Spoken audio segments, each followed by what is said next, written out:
Dòng xin nơi đắm hồn khi mà lâu đi xa ai luôn là alo là hồn nghe dùng hoa xin kê bằng hình sông lâu Giêsu có lần lên tình ngủ lúc đến kê bằng hình áo đi ngày lúc ta si ở trên sân lô tôi so ít hoa trời trên lâu đi cần đâm vui lâu đi chỉ lấy ai mỗi cầm kisi đừng thương đi rất là hôn anh sung sung khi gió là đi hồi có phải môi đừng nói rút bỏ sung cần nhìn chân đừng cầm đi ra nào cùng bên số cần về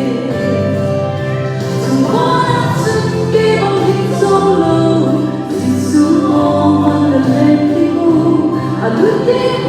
kê bằng hình áo đi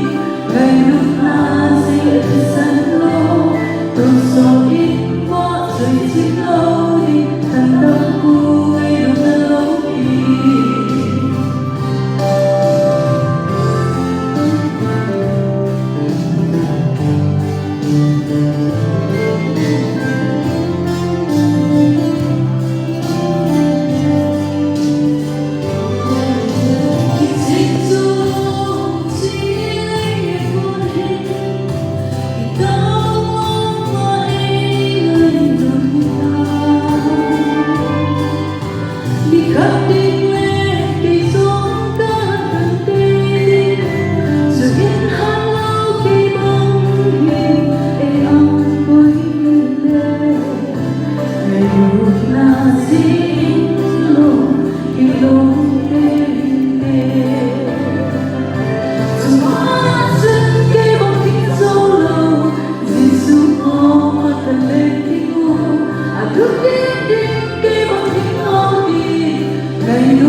rồi ít quá rồi chỉ lâu đi thành đông